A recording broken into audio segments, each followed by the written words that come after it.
Hello, aviators. Welcome back to the Pilot Playbook podcast, where we bring you the tips, the tricks, the hacks, the shortcuts to get through your flying career, all the training you need to become an airline pilot in the shortest, fastest, and cheapest means possible. I'm Sean. I'm here with Mike here.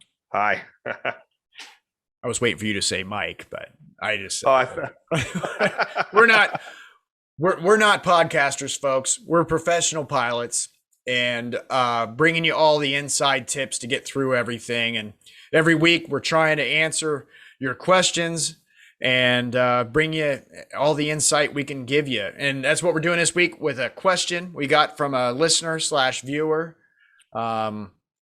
Mike, you got it pulled up. This one. Yeah, I got it pulled up here. Luke? And again, we love the questions, and that's what the centerpiece of most of our podcast is going to be from now on, because we do get lots of questions, and they're all really good. We do look at them all, and we're gonna try to get to them all. So, we're just cranking them out. So this question we have now, this is from January 28th, and it's from Luke Whalen, and he's from just up the road in Dayton, Ohio. Dayton, we're Ohio. Dayton. Yeah, we're Ohio boys. The birthplace of aviation. Right. The Wright brothers. Yeah, the Wright brothers were from Dayton. Of course, they flew it over in North Carolina, but yeah, they're from Dayton.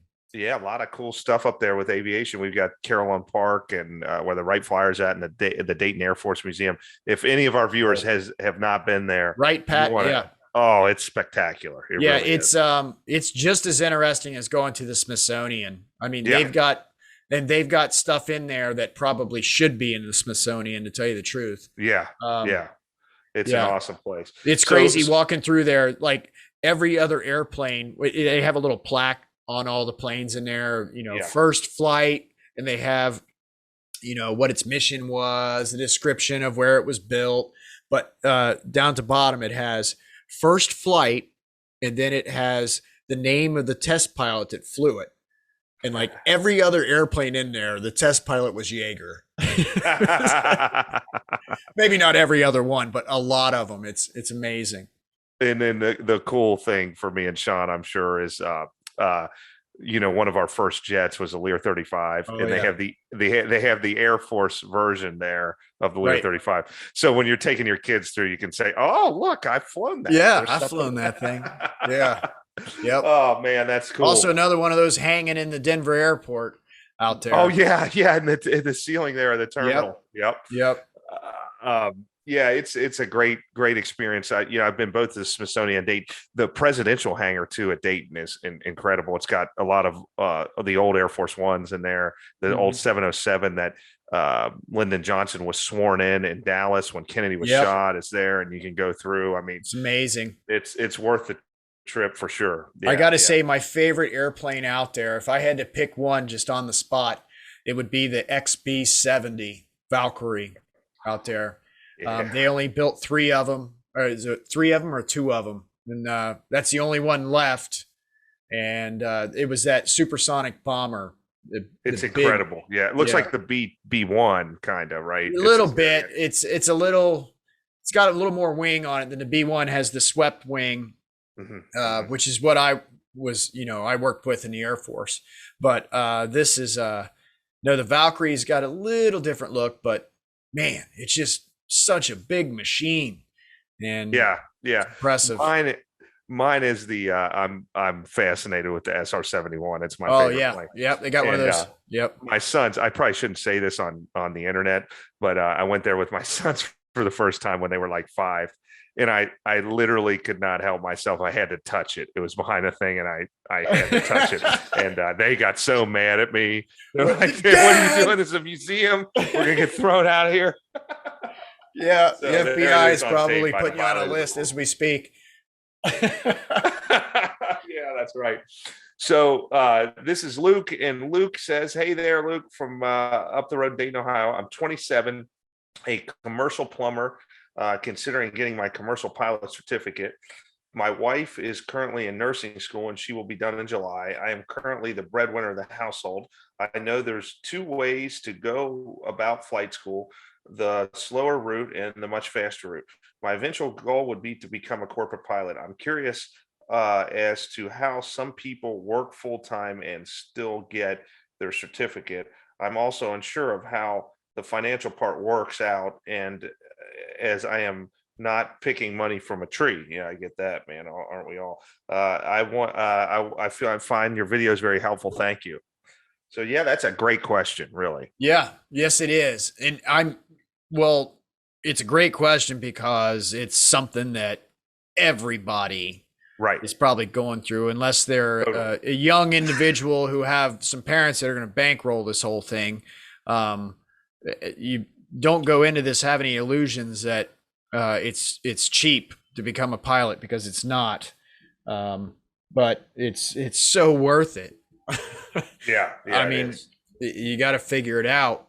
And if you're in this guy in Luke's position of, you're already trying to make ends meet, now you're trying to throw this into the mix. Yeah. So yeah, we can break this down a little bit and give you our 2 cents on what we think here. So being in Dayton, I know exactly what your weather's like every day, especially this time of year. I'm looking outside. It's beautiful. It's snowing. It is snowing right now outside my office window here in Cincinnati, right down the road from you. And we're south, man. We're like a half a degree warmer down here. Yeah. But, it's hard to just say, yeah, save up a bunch of money and run off to Florida and go to, ATP flight school and, throw all your eggs in that basket and whatever. I would say, if I were you, if I had to do it all over again and I was in your position, that is what I would shoot for. But there's a few prerequisites that you would have to do before you could do that. And all of these places have financing also. Any of these big hurry up, get them done schools, they have it figured out. Just like if you were to go to a car dealer and find that Ford Explorer that you want, even though that's a $60,000 vehicle, they got ways of having the common man drive out of that lot in that Ford Explorer. They've got it figured out because they got a product to move. Same thing with these flight schools. However, the prerequisite is you got to show up with your private pilot's license. They want to make sure that you have at least all that rudimentary stuff taken care of, because not everybody just flows through that, easily. Some people, maybe you get 10 lessons in and you get frustrated or something and realize this isn't for you. They don't want that. So the private pilot's license is going to be a prerequisite. I would recommend doing that, there in Dayton somewhere. Yeah. Go ahead, Mike. You got something? Yeah, I guess a couple things I'd add. He's asking about being a corporate pilot. And that's what he wants to be. I would say, us being intimately familiar with the region, this is an excellent opportunity for corporate aviation. There's quite a few business jets based in Dayton. Cincinnati is a mecca for business aviation. We have more Fortune 500 companies in Cincinnati per capita than for the population than any other city in the U.S. So there's dozens of jets based here. So there's lots of opportunity, and you got Columbus as well that you could drive to. And, with these corporate jobs, you could drive to, really, you could get a job in Columbus. I think you had one for a short period that we were doing work Yeah. I was driving back and forth from Cincinnati to Columbus. And you got to remember, with these corporate jobs, it's not like a normal job where you're there 9 to 5 days a week. No, I would drive to Columbus once, maybe twice a week.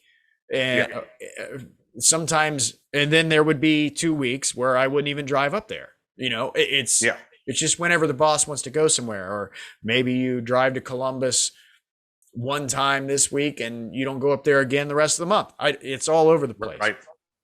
Right. Same thing with Indianapolis. So this is for the viewers that obviously don't live in this area. It's something to think about, though. If you have major cities close by, there's an opportunity for flying in those areas. The second thing I would probably say too is if you're like, all the obvious things, and we talk about this in our Pro Pilot Playbook program, but the faster and the quicker you do your training, the less money you'll spend, because when you stretch out your lessons in flying, you end up repeating a lot of stuff because you forgot about it. But the one thing that trumps all of that, and that is always 100% true, is actually taking action. Taking action is so important. I mean, not doing something is doing something. So if you want to work towards being a professional pilot, you need to get out there and you need to start flying. And if right now all you can afford is going even once a month, it's doing something, and that's important, taking that step. You're a professional plumber. I know that there's a lot of opportunity in that area right now. I'm sure you can do side work. You can go do a small job here or there once a week. You can make enough money, I'm sure, just off of an hour's worth of fixing something to do one flight lesson. So right. I would go to one of your local airports, Dayton Wright Brothers, or one of those up there. Speak with a flight training person, and one lesson's probably just a little over $100, and just start that and get a logbook, just like Sean was showing from the last question and the last podcast about the young guy that was just getting started. That time never goes away. So jump in and start your flight training. And there's never ever been a better time to do it. And you're in a great area to get what you want done. So right. And when you're doing these, working on that private, you could go into this thinking, yeah, I'm going to get my private, and then I'm going to go to ATP, the flight school that does the whole thing. They have the financing, whatever, and they have competitors too. You don't have to do ATP, but you may get over there to Dayton Wright Brothers. Right. And I think there's a couple different schools at Dayton Wright Brothers. I was actually talking to some people there about flying their a corporate jet out of there not too long ago. Yeah. Anyway, there's a couple different flight schools up there. You may get up there and they may have a program that I don't even know about that would be similar. But where I'm going with this is when you're working on your private, make sure that you are out there, 2 or 3 times a week. Don't do the once a week thing, because then you'll miss a week, and now it's once every 2 weeks. Find yourself an instructor with some availability and tell them what your plan is. Hey, my plan is to be out here 3-4 times a week if possible, minimum 2 or 3 times a week. My plan is to get this thing done. Right. Jump on it and do it hard. That is so important to not only get it done quickly, but to save money. You waste so much money stretching it out. Totally. The other thing I'd like to mention here, Luke, is you say you're 27, nice young age to the corporate stuff. Yeah, you live in a great area for being a corporate pilot, but there's also the airline thing. Absolutely. Get to the airlines. You could have the airlines. You're gonna make more money over your career, over the course of your entire career. The corporate stuff, you're gonna make more money up front and have I don't know. I mean, we could talk about that. That's a whole nother podcast. Right. And it's already been recorded too. It's out there. You can listen to it. But, there's lots of pros and cons to both, or whatever. In my book, it's all pros both ways. But I mean, you got to make that decision for yourself. But yeah, like Mike said, no better time in the history of aviation. Just do not waste time. Get on it. And I'm excited for you. Mike's always saying this. What is it? Or whatever. I've heard gurus talking about, if there's a certain kind of car you want, go to the lot and take a test drive in it. Mike, you're saying something similar about this too. If you sit in a barber shop long enough, you'll end up. Yes. Yeah. You're going to end up with a haircut. Yep, exactly. Right. And you're going to meet people, you may meet someone at that airport just from going out there once a week that owns a plane, and then you become friends with them, and then they take you flying for free, and you get to log those flight hours. You may meet contacts that will later get you a corporate job. So taking action is imperative of all things that we're discussing here. Right. So, get on the internet. I think, what is it? what would be a good resource? Like airnav.com or something like that. There's plenty of websites. Go to, find the airports all around you and get the contact information address for all the flight schools. I would just make a day, drive around, talk to all these, don't make any commitments. Just talk to all these people, listen to their little pitch, what they have to say. All of them are probably going to be offering we've talked about this on the podcast before too, an intro flight, an introductory flight, or what's the other thing they always call those? Discovery flight. That's like the term, whatever. And it's basically something the flight school already has set up. It's a set rate of just like $100 or something. And it gives you, half an hour, 45 minutes in the airplane with the instructor, and you take your first flight lesson. You'll probably walk out of there with a log book. And after that, you'll probably definitely be hooked. You will. I had a guy tell me once, a corporate pilot, old Hawker pilot. I said, "How'd you get into flying?" He said, "Oh yeah. Well, one year for Christmas, my wife bought me an introductory flight, and he's like, if she would have bought me crack cocaine, it probably would have been cheaper and less addictive." Yep. But no, I'm excited for you. Keep us posted on your progress, and remember, you won't regret it. It's just to make that move. Yep. And Luke, if you get some time, I'm hiring, so you can come out and be a co-pilot in one of my corporate jets. Absolutely, yeah. It'll be here before you know it, man. It's all about, like Mike just said, take action. This is how it all starts. I mean, we started the same way, going to the airport, taking a lesson, and exactly, flying small planes. It's just how everybody starts. I think once you get out there and you start doing, that's a great point. Once you get out there and you get underway, you're going to realize none of this was as complicated as you thought. No. There's going to be resources come into your field of vision for finding money to do this that you didn't know existed. And there's going to be opportunities arise that you can't even fathom right now. Taking action is what it boils down to. Yep. Anyway, Luke, thank you for the question. If you're watching this right now and seems interesting to you, check out the rest of our pod. This is episode 43, 44 now? 43, I think. Anyway, check out the rest of our stuff. We got a lot of great stuff that falls in line with all this. We sell a product that organizes it all into a nice little neat, crisp package, almost like a checklist of how to save time and money getting your certificate. But if you have a question for us, you can email us at podcast@propilotplaybook.com. And I don't know, other than that, I guess we'll see you next week. Thanks again. We'll see you next week.